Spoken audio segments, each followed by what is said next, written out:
Okay, in today's video, we're going to talk about, again, central angles, but this time with a lot more different parts. This time we're given 4 different ones, A, B, C, and D.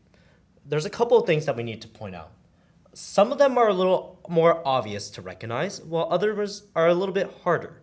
Let's figure out what they're asking for. They're asking to find angle A first. If I notice, though, central angles are in the inside of the circle. If I'm looking at angle A, what's next to it? Oh, this square. What does that square usually tell us?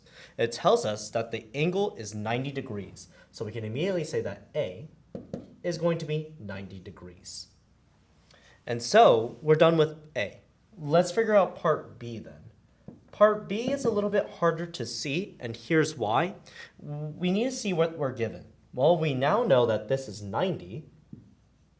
Can the 90 help us? No, not really. It's not going to really help us just because we need to figure out angle D, if anything.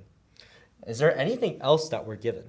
Yeah, we are. We're given angle 28. Because it's 28 degrees, I notice that B and 28 are across from each other.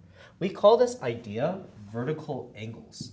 Why are they vertical? It's because the same lines, like this line connects to this line connects to this line. So because of that, they're equal.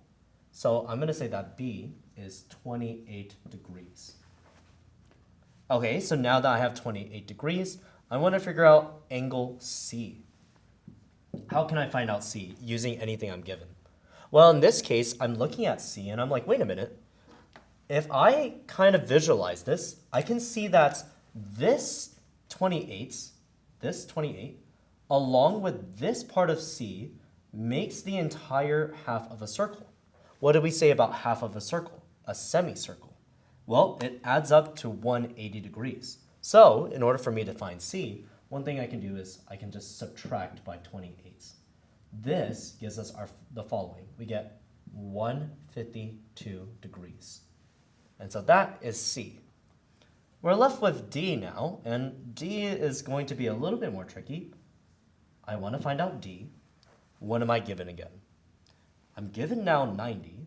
I'm given now 28. What can I do to find out D?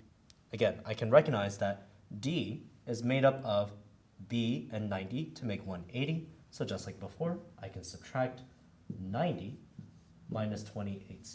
And so all I'm left with from that is going to be 62 degrees. And that is the answer for all 4 parts, recognizing sometimes the semicircle, vertical angles, to even 90 degrees.